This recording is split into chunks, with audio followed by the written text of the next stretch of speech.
Navigating loss anytime, but especially during the holiday seasons, can make all the festivities difficult to navigate.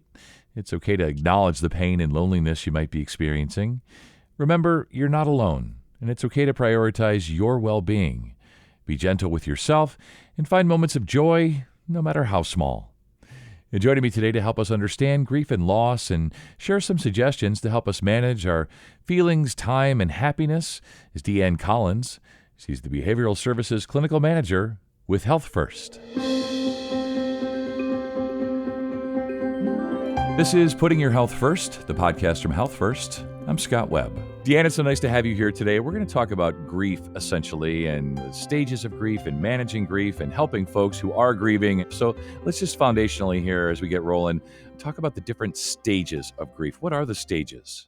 As I was looking through the history of grief, Kubler-Ross, who created the foundational theory on grief and loss, identified that there are 5 basic principles following grief and loss that involve denial, anger, bargaining, depression, and then finally, for those who are able to navigate through their grief emotions, there's acceptance. Now, as she was describing denial, for some people, you can notice that there seem to be in avoidance mode, experiencing some increased confusion or fears while they're trying to navigate the loss in manageable bites. They're also trying to figure out, how do I process this? And with anger, people who are experiencing feelings of anger, they might be feeling increasingly frustrated by things that didn't previously bother them, increased anxiety and irritation. Not everyone goes through that anger experience, but for those who do, they might have trouble navigating through that.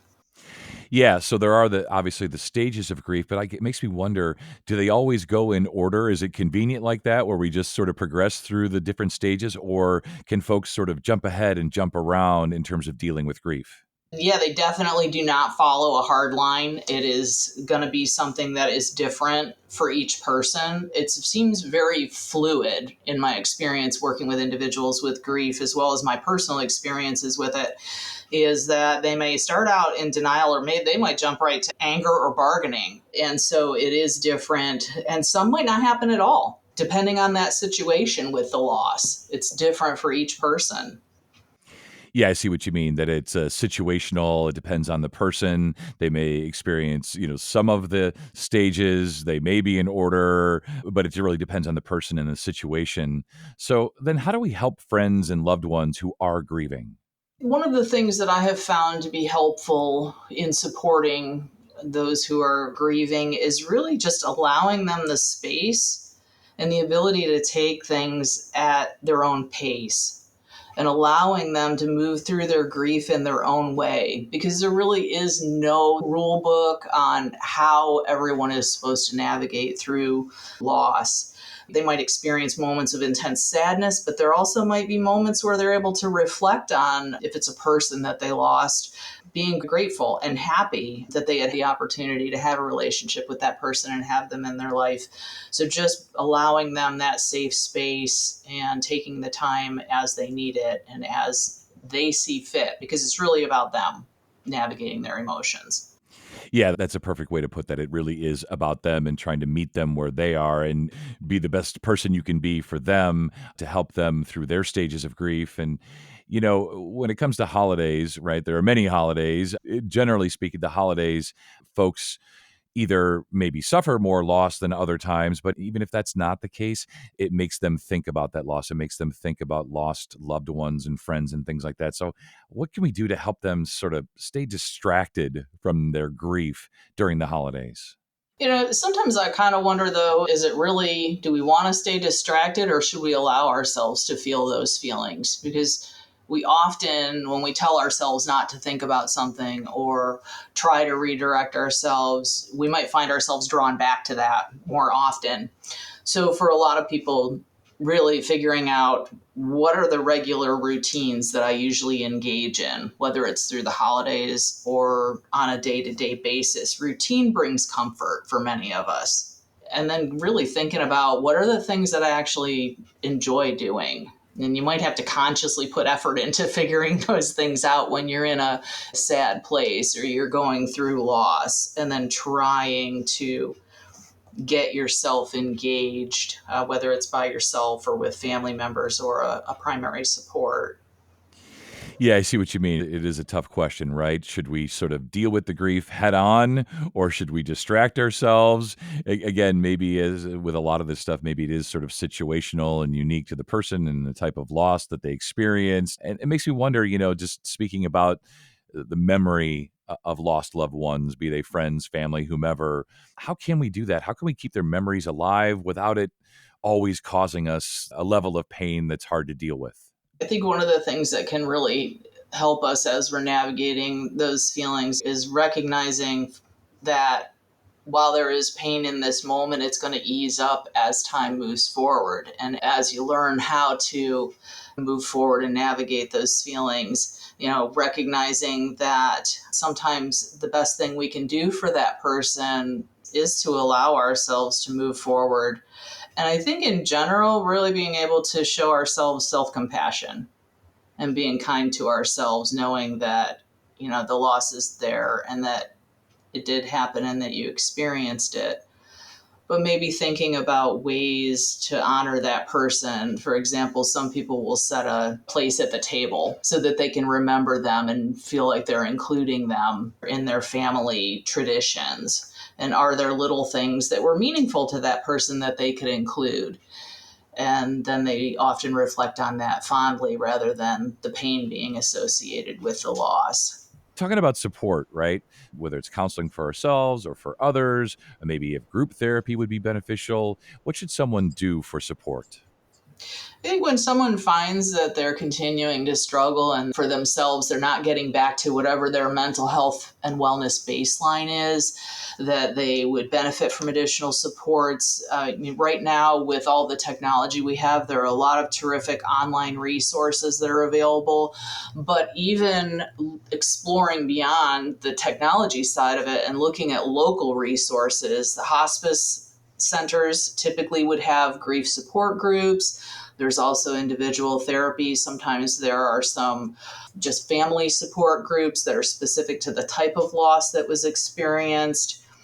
For those who have their spirituality is important to them, reaching out to their church and touching base with another spiritual organization if that's something that might bring them comfort. I would also say, too, one of the things that many people find comforting and supporting of themselves is really doing more self-care, looking into self-soothing techniques, things that bring comfort, self-soothing strategies. They're really a quick and effective way to reduce the intensity of negative emotions. So if someone's feeling overwhelmed or stressed or any of the other emotions that might come along with grief and loss, engaging in some self-soothing strategies can really be helpful to ease that discomfort.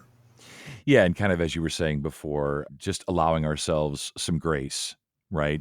Absolutely. Being good to ourselves, allowing ourselves some grace. Yeah, I have a tough time with the next question I have for you. I have a tough time saying no. I find myself over the holidays in these sort of marathon stretches of going here and going there and hosting. And is it okay to say no to invitations? It feels like it's not, but I'm guessing you're going to say, yeah, you can say no. Well, there's that internal struggle, right? Because we feel guilty and yet we feel like internally, I really need this for myself. And I think really that those people who genuinely care about us and know us, they will show us grace. And they will understand that saying no is something that you need to do for yourself. And sometimes a good way to look at it is saying no is part of your self care. And it is okay to say no. Guilt is self imposed. And we need to remind ourselves that this is one way I'm going to take care of myself, and one way that I'm going to be able to allow myself the time that I need to heal. Yeah, and I also feel like so many of us rely on text messaging. So when you text people, they invite you via text and you respond via text. I feel like people read between the lines and they don't really understand. And so I've kind of switched to when I need to say no to something or I want to explain myself to someone, I do it old school, like kind of like we are. I speak to the person. Do you recommend that we maybe just talk to each other more? Oh, I think for sure. And you were right on the money as far as people reading things in between the lines and they can't pick up on the emotion. And sometimes during the holidays, people that we haven't even talked to in months are reaching out and wanting to get together. So they may or may not even know what's going on. And it's not like you would need to disclose that, but even just saying, I appreciate the invitation, but I really just need this time for myself right now. There's just a lot going on. And people understand that and they appreciate that transparency and that direct communication as well. Yeah, I think when people can really hear you and hear the emotions in your voice and know that you're being sincere and not read into things, I think that helps for sure. And you've been talking a little bit here today about what we can do for ourselves, relaxation, reading, meditation, whatever it might be. What are some other tips you have to nourish our bodies and minds? Yeah, one of the things that's at the top of my list for myself and that I recommend to clients that I work with is really allowing ourselves to practice that self compassion and actively engaging in mindfulness strategies and mindfulness techniques. Those are things that help us to remain present so that we're not regretting the past and we're not worrying about the future. And when we're focused on right now, it tends to help to put things into perspective. Another key component or things that we can do to nourish our body and mind, really maintain a regular sleep schedule. It sounds basic, but sleep is like a foundational. You have to be able to get that sleep. Sleep is a core and key to wellness. Yeah, it really is. And I think that we were sort of framing this about the holidays, but really any time, the more exhausted we are, the less chance we have of being our best selves and managing a lot of the complexities that we're talking about today. Really good stuff, really helpful. When we think about giving back, right? Whatever that means for folks, whether that's donating time, resources, money, whatever it might be, does it help to do that? Does it help to help others, I guess? Oh, absolutely. Altruism is such a powerful tool for healing. And as you just shared many examples of how you can do that, you can donate your time. People often talk about cleaning house and doing their spring cleaning. And there is something to be said for that. You clean up your house, the things you're not using, you donate to those who could use them. It cleans up your space. Oftentimes, it also clears up our mental clutter when we're cleaning our house. There's definitely a relationship between being organized in your home and the way your mind is and whether or not you're at peace. So giving back can be super helpful with to our mental health. It also helps out the community as well.